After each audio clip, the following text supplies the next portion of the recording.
Fairfax County 911, where is your emergency? Hello, there's a fire in my house.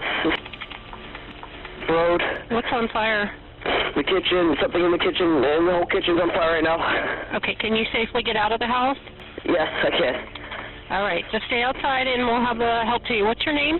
I'm the son in this house. I was sleeping. Okay, go ahead and wait outside. I'll get the fire department out there. That evening, about 1 o'clock in the morning, we were dispatched to a house fire.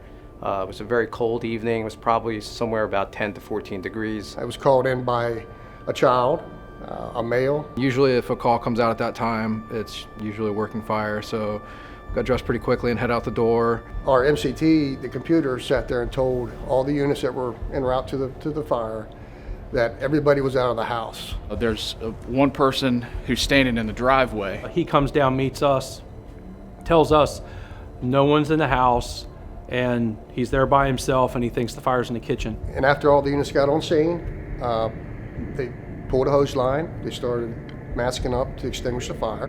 Kyle and I, we were paired up, and we went inside. Myself and Vinny went in ahead of the hose line, the engine crew behind us. As we were going in, the smoke was real thick, real oily, I guess, for a lack of better words. You couldn't wipe it off your mask. We did a left-hand search, came to the kitchen area, and the flames started rolling over our heads. The hose line passes us. They hit an attack on the fire, and Kyle tells me, he said, "Hey, let's go right. Let's finish this search." Let's go down this way to the right. So he passes me. I grab his shoulder. I say, "Wait, do you hear that?"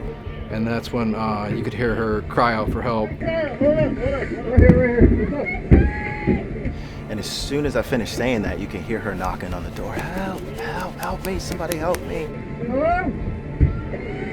Hello? Hey, where are you? Hey, you in here?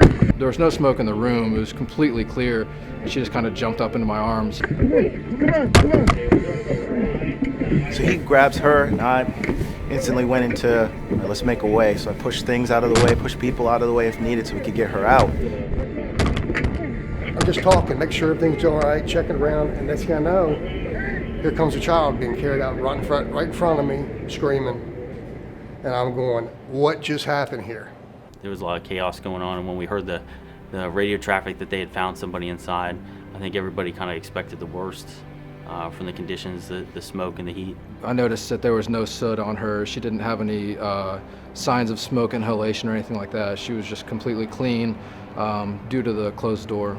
Having that door closed gave us the time to get there and to get the girl out. She didn't have any marks on her, any soot on her. She closed that door.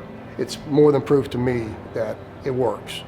And being 1 o'clock in the morning, she's sound asleep, and just taking that one action, it saved her life. Just being able to look at the condition of the house, the kitchen, into the dining room, and then 5 to 6 feet beyond the dining room as to where her door was, seeing the condition of the outside of her door, and then opening the door and looking inside, it's basically a clean room where the whole inside of the house was completely smoke covered, burnt. So one thing I really took away from this call is how important it is to take this message and kind of share it with the community and my friends and family.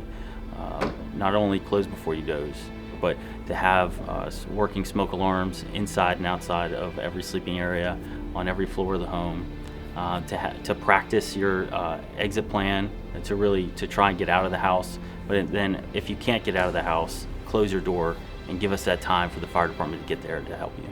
So after going on this fire, I've realized what a big impact it can make to shut your door, and it can save your life. I think that a lot of kids as well as adults don't realize what a big impact it can make and how it can save your life. So I've been telling my friends and family to close before you doze. Close before you doze will be my slogan whether I'm wearing a job shirt or not.